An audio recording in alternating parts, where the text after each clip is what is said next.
In about 5 seconds, I'm about to give you something that's going to change your life. Bam!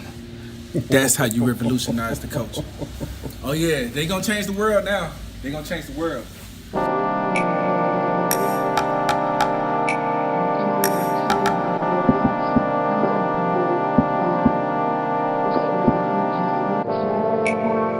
I got a nighttime message for y'all. It's pretty simple. Maximize your time, man.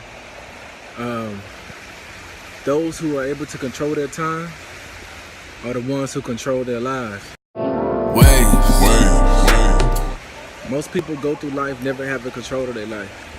It's probably because they don't control their time. You can make time serve you.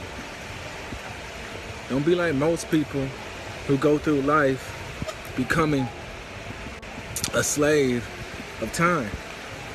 Let time be your slave. Plan things, write things out. Don't only just write things out, make appointments for things. Set time limits for things. If you're one of the people like me, I mean, you're pretty busy and there's a bunch of things that you do, then throughout the day, set time limits.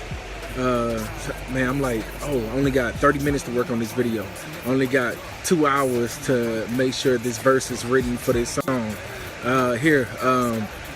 An hour to work on the outline of this book. You know what I'm saying? Like, plan it out so that you don't waste your time while you're doing it. I think the majority of things, I believe Wayne Chaney said this, the majority of things that we do in life can be done in a matter of about 2 hours.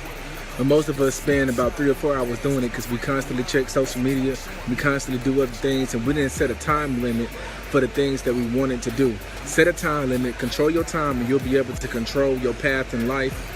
And that is how you revolutionize the culture, straight up.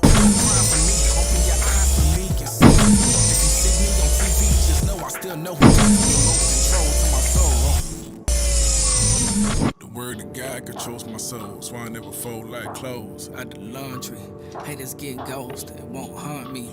Hold up, oh, with all the God like do, ran, I'm trying to get paid off my 2 cents. Remember when I used to get dumb high? Then I realized I was dumb and high, now I can't run that high. With these ends, my mental composition to get your minds out of prison. It ain't just the blind, all of mankind is the victim. That's why every rhyme is a prison, lines that make composition.